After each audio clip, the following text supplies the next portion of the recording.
Research covering Israeli activity in the West Bank showed that last month the Israeli army and Israeli settlers combined struck 2,350 times. Of those attacks, 1,584 were committed by the Israeli military, which included direct physical attacks, the demolition of homes, and the uprooting of olive trees. They were bolstered by 766 attacks by Israeli settlers as they continue expanding their settlements across the West Bank. All of that as the Israelis are planning to discuss the construction of 1,985 new settlement units across the West Bank itself. Those are some fairly sizable numbers, even when you look at the historic amount of Israeli settler violence in Palestine. Over the last 2 years, we've seen in the West Bank an intensification of the incarceration of Palestinians, the brutalization of their communities, the burning of Palestinian homes, businesses, things of this nature, the confiscation of Palestinian land, the uprooting of olive trees, all of these things. Two things become really clear when you're looking at all of this, right? First, that the Israelis are very clearly trying to advance their colonial agenda no matter where Palestinians may find themselves in historic Palestine, whether it be the West Bank, 1948 territories, or Gaza.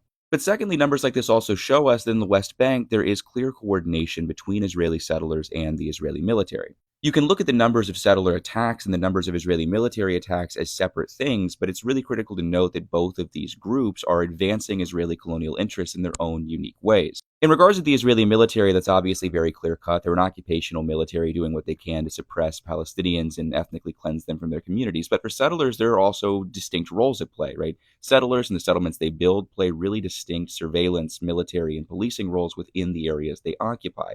And they're, in a lot of ways, advancing Israeli military interests without the military having to directly put boots on the ground at all times.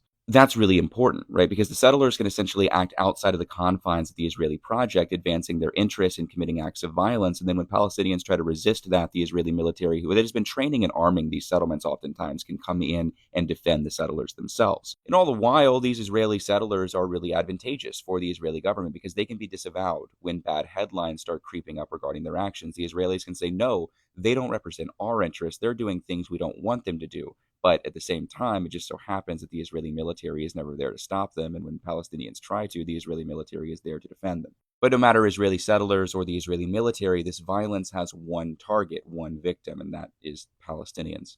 But yeah, just something worth thinking about because violence in the West Bank is continuing to intensify as Israeli settlers continue building new settlement projects and the Israeli military takes more active roles across the West Bank.